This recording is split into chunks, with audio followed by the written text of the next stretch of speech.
राधे राधे। बड़ों को प्रणाम, छोटों को प्यार भरा आशीर्वाद। मैं स्वागत करती हूँ अपनी चैनल पर आप सभी लोगों का। एक छोटा सा मैं लक्ष्मी जी कनक धारा स्तोत्र का आप लोगों को सुनाने जा रही हूँ, तो आप लोग सुनिएगा। जैसे भ्रमरी अधखिले कुसुमों से अलंकृत तमाल तरु का आश्रय लेती है, उसी प्रकार जो श्री हरि के रोमांच से सुशोभित श्री अंगों पर निरंतर पड़ती रहती हैं तथा जिसमें संपूर्ण ऐश्वर्य का निवास है, वह संपूर्ण मंगलों की अधिष्ठात्री देवी भगवती महालक्ष्मी की कटाक्ष लीला मेरे लिए मंगलदायिनी हो। जैसे भ्रमरी महान कमल दल पर आती जाती या मंडराती रहती है, उसी प्रकार जो मूर शत्रु श्री हरि के मुखारबिंद की ओर बारंबार प्रेम पूर्वक जाती और लज्जा के कारण लौट आती है, वह समुद्र कन्या लक्ष्मी की मनोहर मुग्ध दृष्टि माला मुझे धन प्रदान करे। जो संपूर्ण देवताओं के अधिपति इंद्र के पद का वैभव विलास देने में समर्थ है, मुरारी श्री हरि को भी अधिकाधिक आनंद प्रदान करने वाली है तथा नीलकमल के भीतरी भाग के समान मनोहर जान पड़ती है। वह लक्ष्मी जी के अध खुले नयनों की दृष्टि क्षण भर के लिए मुझ पर भी थोड़ी सी अवश्य पड़े। शेष श्री भगवान विष्णु की धर्मपत्नी श्री लक्ष्मी जी का नेत्र हमें ऐश्वर्य प्रदान करने वाला हो, जिसकी पुतली तथा वरोनिया के वशीभूत प्रेम पर वश के अधखुले किंतु तथा श्री निर्निमेष नयनों से देखने वाले आनंद कंद श्री मुकुंद को आपने निकट पाकर कुछ तिरछी हो जाती है।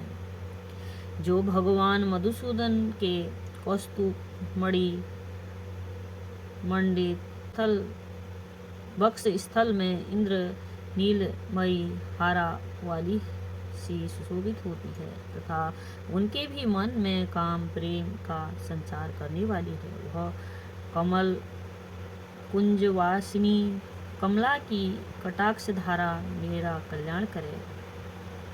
जैसे मेघों की घटा में बिजली चमकती है, उसी प्रकार जो पैटव शत्रु श्री विष्णु के काली मेघमाला के समान श्याम सुंदर वक्ष स्थल पर प्रकाशित होती है, जिन्होंने अपने आविर्भाव से भृगु वंश को आनंदित किया है तथा जो समस्त लोगों की जननी है, उन भगवती लक्ष्मी की पूजनीय मूर्ति मुझे कल्याण प्रदान करे।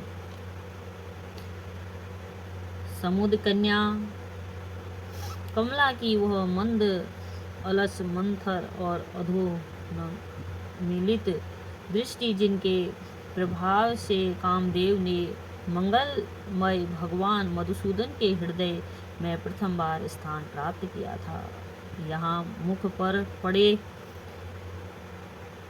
भगवान नारायण की प्रियसी लक्ष्मी का नेत्र रूप मेघ दया रूपी अनुकूल पवन से प्रेरित हो दुष्कर्मी रूपी धाम को चिरंकाल के लिए दूर हटा कर विषाद में पड़े हुए मुझ दीन रूपी चातक पोत पर धन रूपी जलधारा की वृष्टि करें। विशिष्ट बुद्धि वाले मनुष्य जिनके प्रति पात्र होकर उनकी दया दृष्टि के प्रभाव से स्वर्ग पद को सहज ही प्राप्त कर लेते हैं, उन्हीं पझा की वह विकसित कमल गर्भ के समान कांतिमती दृष्टि मुझे मनोवांछित पुष्टि प्रदान करे।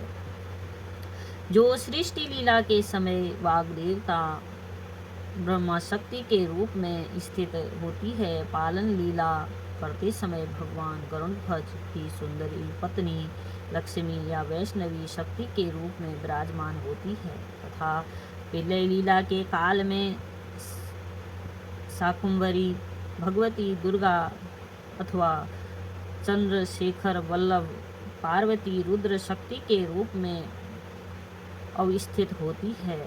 उन त्रिभुवन के एकमात्र गुरु भगवान नारायण के नित्य यौवन प्रेयसी श्री लक्ष्मी जी को नमस्कार है। मातः शुभ कर्मों का फल देने वाली श्रुति के रूप में आपको प्रणाम है। रमणीय गुणों की सिंधु रूप रति के रूप में आपको नमस्कार है। कमल वन में निवास करने वाली शक्ति रूपा लक्ष्मी को नमस्कार है तथा पुरुषोत्तम प्रिया पुष्टि को नमस्कार है। कमल वंदना कमला को नमस्कार है। शीर सिंधु संभूता श्री देवी नमस्कार है। चंद्रमा और सुधा की सगी बहन को नमस्कार है। भगवान नारायण की वल्लभा को नमस्कार है। कमल दृश्य नेत्रों वाली मान्य माँ आपके चरणों में ही वंदना। संपत्ति प्रदान करने वाली, संपूर्ण इंद्रियों को आनंद देने वाली, साम्राज्य देने में समर्थ और सारे पापों को हर लेने के लिए सर्वथा उद्धत है। वह सदा मुझे ही अवलंबन करे, मुझे ही आपकी चरण वंदना का शुभ अवसर सदा प्राप्त होता रहे। जिनके कृपा कटाक्ष के लिए की हुई उपासना उपासक के लिए संपूर्ण मनोरथों और संपत्तियों का विस्तार करती है। श्री हरि की हृदयेश्वरी उन्हीं आप लक्ष्मी का मैं मन, वाणी और शरीर से भजन करता हूँ। भगवती हरिप्रिय, तुम कमलवन में निवास करने वाली हो। तुम्हारे हाथों में लीला कमल सुशोभित है। तुम अत्यंत उज्जवल वस्त्र, गंध और माला आदि से शोभा पर रही हो। तुम्हारी झांकी बड़ी मनोहर है। त्रिभुवन का ऐश्वर्य प्रदान करने वाली देवी, मुझ पर प्रसन्न हो जाओ। दिग्गजों द्वारा सुवर्ण कलश के मुख से गिराए गए आकाश गंगा के निर्मल एवं मनोहर जल से जिनके श्री अंगों का अभिषेक स्नान कार्य संपादित होता है, संपूर्ण लोकों के अधीश्वर भगवान विष्णु की गृहिणी और क्षीर सागर की पुत्री उन जग जननी लक्ष्मी को मैं प्रातःकाल प्रणाम करता हूँ। कमल नयन केशव की कमनीय कामनी कमले में मनुष्यों में अग्रणी हूँ, अतएव तुम्हारी कृपा का स्वाभाविक पात्र हूँ। तुम उमड़ती हुई करुणा की बाढ़ की तरल तरंगों के समान कटाक्षों द्वारा मेरी ओर देखो। जो लोग इन स्तुतियों द्वारा प्रतिदिन वेद स्त्रीय स्वरूपा त्रिभुवन जननी भगवती लक्ष्मी की स्तुति करते हैं, वे इस भूतल पर महान, गुणवान और अत्यंत सौभाग्यशाली होते हैं तथा विद्वान पुरुष भी उनके मनोभाव को जानने के लिए उत्सुक रहते हैं। सभी लोगों का धन्यवाद। प्लीज़ लाइक, शेयर, सब्सक्राइब ज़रूर करें।